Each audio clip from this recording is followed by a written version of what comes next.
Hi, welcome to the Game Plan. I'm Rico. I'm Lindsay. Today we're going to be talking about Shelf of Shame games for 2019. It is a continuing series. Yes, it is. And it will continue fast. Shamefully. These are games that have been on our shelves that unplayed. Some unopened. For the year of 2019, yes. Today we're going to be talking about expansions that are unplayed. Yes. Not a whole lot of these, which that's cool. But there's a fourth one I didn't write down. We'll start with that one since it's in my head. Barren Park. Barren Park. Bad News Bears. Bad News Bears. We got this for Lindsay's anniversary. We got this for our anniversary. Okay, anniversary. And we haven't played it yet. And I love it so much, and I want to play it, but it's been kind of hectic. Yeah. So it's the holiday season and everything. Yeah. So hopefully things will settle down and we can play some expansions. We had some friends move recently, and during their move, of course, they had to move their games. And when they moved their games, we're like, oh, we haven't played this in a while. And we've been playing a lot of. They're fun, new games, but just our Shelf of Shame. Yeah, it just keeps getting bigger. Okay. But I'm good about this. I am, because now that I've written it down, this shit will get figured out. I will not have a growing Shelf of Shame. Yeah, I mean, we just got new games too, so yeah. But I didn't get them after I wrote them down. That's true. Okay. So yeah, that one will get played, and I'm sure it will get. We will enjoy it. In fact, I think all of these we will enjoy. We wouldn't get an expansion unless we didn't enjoy the base game. I'm hoping the expansions themselves are good, and I've heard they are. Adrenaline DLC.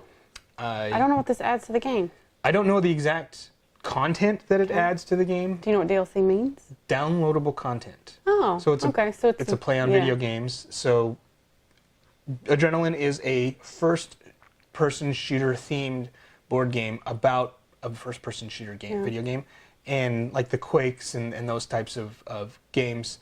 And the DLC is kind of a tribute to the video game industry, where you can get downloadable content as expansions. After the game has come out and you've been playing it, and then you get extra stuff. Yeah. So a lot of times it's like more characters or more outfits or more guns or more levels or a combination of those. I like how they did that. Yeah. That's good. Those guys are clever. That's a great game too. It is. It's such a fun game. I didn't think I'd like it, but I freaking love that game. It's massively underrated in my opinion. Yeah. You know, I don't ever see people playing it at cons or anything, and it's so.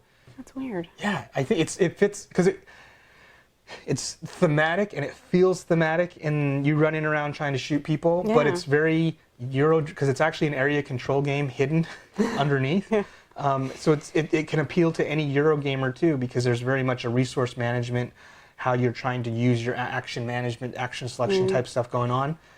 And I hate combat games, but this one's fun, and it's fun to shoot people in this game, and it's fun to round people up and shoot them too. Yeah, that's the most fun. And the reason I think is because the combat that you do against someone doesn't negatively impact that. In fact, it positively. So the more damage you take, the more powerful you become. Like you start getting adrenaline, and then you start running more. So you're on your turns, you can move more. You can move and then shoot and move, and like you can do more stuff combos that you would normally not be able to do.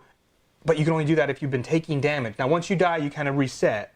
But then you're worth less points, and so people aren't going to want to target you more. And so it's like they balance that. They really have. Anybody who has any aversion to combat will still like it. Anybody who loves combat should love it. Like, wow, perfect. To me, it's such a good design game. And I don't see people playing it or talking about it. That's weird. I haven't really noticed it, but yeah, you're right. And so now we need to get the expansion and bring it to some people's attention. Yeah, we'll bring it to some cons, schedule some gameplays, and strong arm other people. I can be an intimidating looking guy. He can be. So stand at the door and be like, "You're gonna play that with us." Okay. Right now. Okay.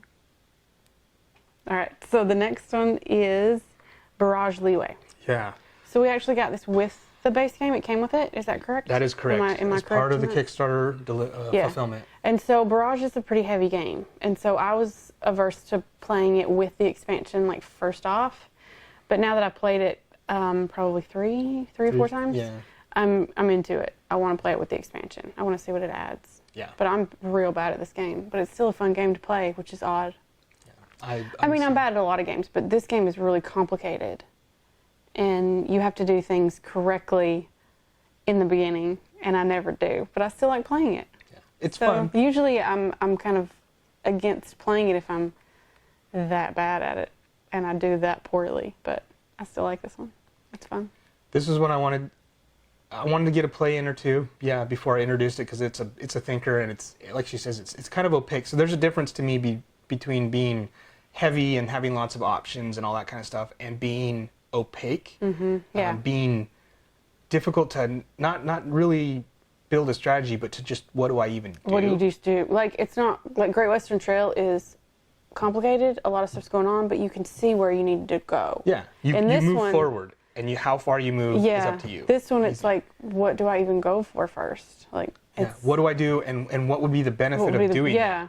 Like, I don't see immediately what's the long-term effects of doing this thing and then this thing, but I always choose the wrong thing. Well, it's so hard, because that board is so interactive. They're so tight, really is, and they're so restrictive, and one person can make a move that will totally destroy everything everyone else is doing, and just like that, the game changes. You gotta build back up. So the leeway, I'm very curious what it adds. Yeah, I wonder if it adds maybe mitigation for some of that. Like, it could be, but I know that there's the one thing I do remember about reading about it, and this is, I'm probably interpreting this incorrectly, but you can trade in some of your robots for permanent benefits, but you permanently get rid of those robots. Oh. And so that's really hard, because it's hard to get robots to begin with. So how do you balance that out?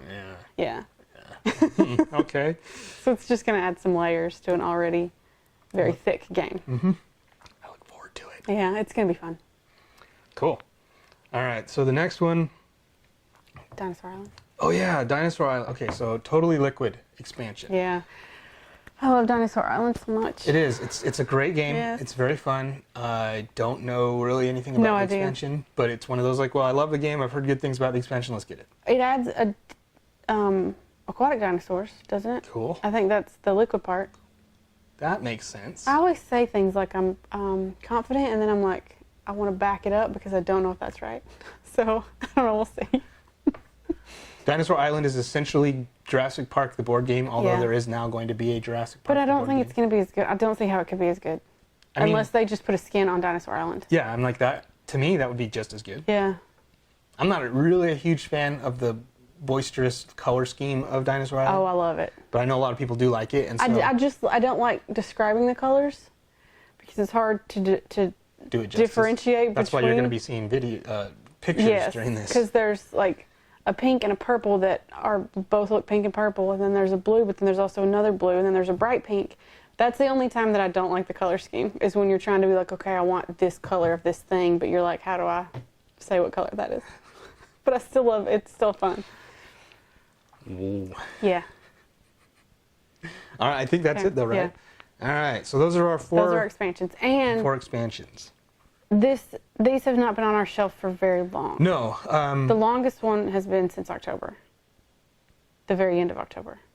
Bad Despairs. Yeah, you're right. That's the. Well, when did Leeway come? I think Leeway came before. Well, it came with the base game, but we still needed to learn that game first. Sure, but it's been around about as long. So basically, all of them have been in the past 3 or 4 months. And I don't know if that's good or bad, because maybe we should buy one at a time and play. I don't know, but we kind of. Well, that's why we wrote this down, and we won't be doing this again. We added a few at one time. I handled my shit. Yeah, but I also appreciate that you get us board games. Mm-hmm.